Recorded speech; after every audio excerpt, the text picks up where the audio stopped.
ہنگو کا وہ شہر نیا شہر ہے جس میں اب فوج داخل ہو گئی ہے، فوج کے حوالے کر دیا گیا ہے۔ ہنگو عاشورہ محرم کے بعد 4 روز تک فرقہ وارانہ فسادات ہنگو میں ہوتے رہے، 42 افراد ہلاک ہوئے ہیں۔ متحارب گروپوں نے ایک دوسرے کے خلاف توپے، راکٹ، گولے اور مورٹر استعمال کیے ہیں۔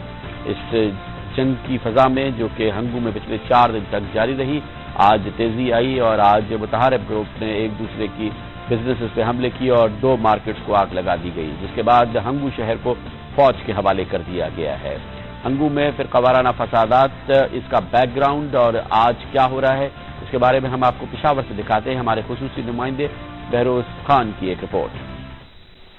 صوبہ سرحد کا جنوبی ضلع ہنگو ایک بار پھر مذہبی جنونیت اور دہشت گردی کے لپیٹ میں ہے۔ تازہ ترین فرقہ وارانہ لڑائی میں متحارب گروپوں کی جانب سے بھاری اسلحے کا استعمال ہو رہا ہے اور اب تک اطلاعات کے مطابق 30 سے زیادہ افراد لقمہ اجل بن چکے ہیں۔ کرفیو بدستور نافذ ہے۔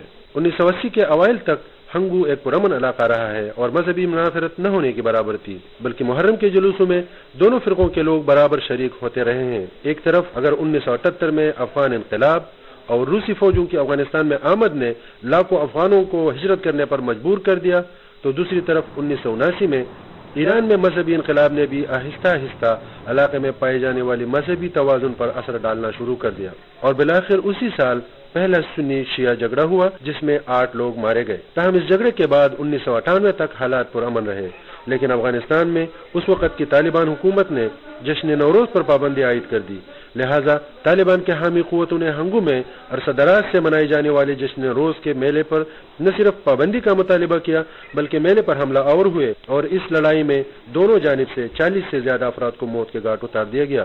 اس لڑائی میں پہلی بار بھاری اسلحے کا استعمال دیکھنے میں آیا۔ 2001 تک حالات ایک بار پھر معمول کے مطابق رہے، لیکن لاہور میں ایرانی سفارتکار صادق گنجی کے قاتل حق نواز کو پھانسی ملنے کے احتجاج میں ہنگو ایک بار پھر مذہبی جنونیت کے لپیٹ میں آ گیا۔ نہ صرف ہنگو شہر کو نظر آتش کیا گیا بلکہ مزید 22 افراد اس لڑائی کے بین چھڑ گئے۔ فروری 2006 کے ماتمی جلوس پر خودکش حملہ کیا گیا جس میں 40 افراد مارے گئے اور درجنوں زخمی ہوئے۔ خودکش حملہ کے رد عمل میں ہنگو شہر کو ایک بار پھر راکھ کا ڈھیر بنا دیا گیا۔ رواں سال 6 جنوری کو ہنگو شہر میں کرفیو نافذ کر دیا گیا تاکہ ممکنہ جھگڑے کو روکا جا سکے، تاہم کرفیو کے باوجود انتہا پسندی کی لہر کو قابو نہیں کیا جا سکا اور گزشتہ 4 روز سے شدید لڑائی دیکھنے میں آئی ہے۔ حکومت مقامی دینی علماء اور معززین کی مدد سے عارضی فائر بندی کرانے میں تو کامیاب ہو گئی ہے، لیکن مقامی لوگوں کا خیال ہے کہ اگر ٹھوس اقدامات نہ اٹھائے گئے تو خدشہ ہے کہ مذہبی منافرت کی آگ دیگر علاقوں تک پھیل سکتی ہے۔